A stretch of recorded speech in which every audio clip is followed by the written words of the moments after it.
A peek behind the curtain on Game of Thrones will reveal a number of things that may surprise even the show's most diehard fans, from the special effects and play to the true-life relationships of the cast and crew.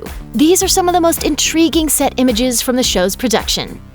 While it should come as no surprise that the real-life relationships between professional actors rarely mirror the characters they portray, it can still throw you for a loop to discover bitter on-screen rivals are, in fact, super great buds.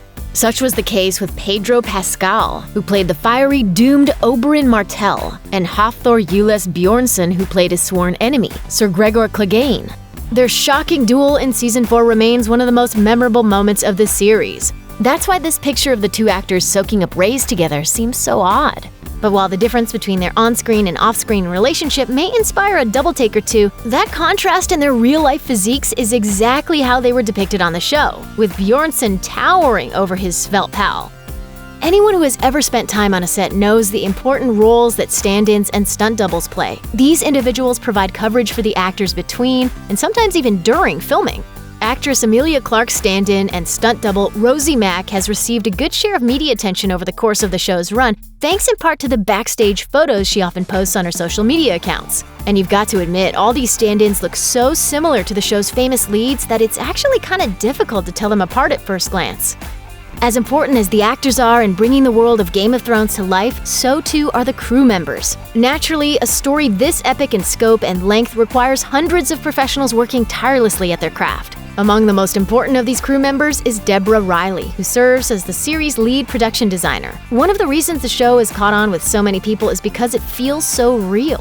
Of course, it feels so real because much of it is. Many of the grand locales are shot on location, rather than on a stage or studio backlot. But this illusion is further cemented by the intricate but subtle set decoration and design, which captures the viewer's attention without being so dazzling as to distract from the drama of the story or the performances of the actors. You understand the textures, you understand the colors, you understand the palette, you understand so many things about the culture that you're trying to recreate.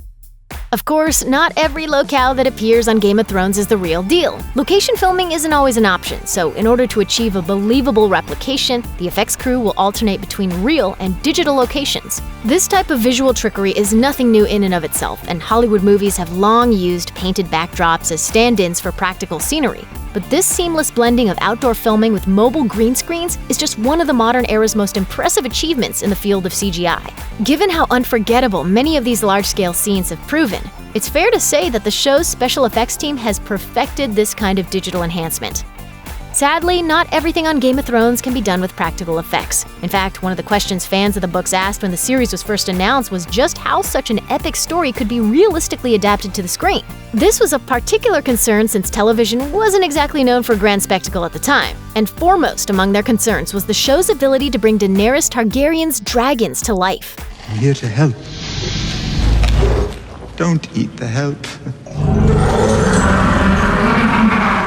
Luckily, it turned out the showrunners knew exactly what they were doing. As a result, they've given us arguably the definitive screen dragons of the modern era. But for these fantastical creatures, practical effects just weren't practical. And yes, this might all look a bit silly, but it really goes to show just what CGI can really do.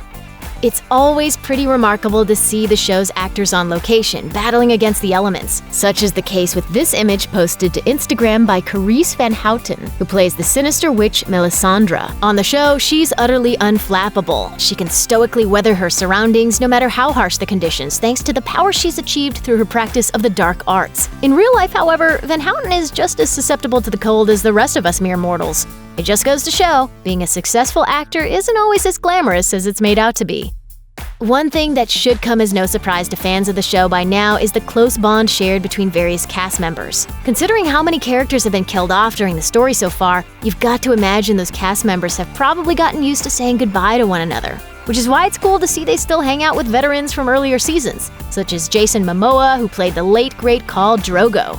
According to Momoa's Instagram account, he met up with his Game of Thrones buds in Belfast during filming for the final season. Of course, these pictures sparked plenty of speculation that the once and future Aquaman would be returning to the series in some capacity during its final season. Whether that turns out to be the case or not, it's still always nice to see old friends keeping in touch. Check out one of our newest videos right here. Plus, even more Looper videos about Game of Thrones are coming soon. Subscribe to our YouTube channel and hit the bell so you don't miss a single one.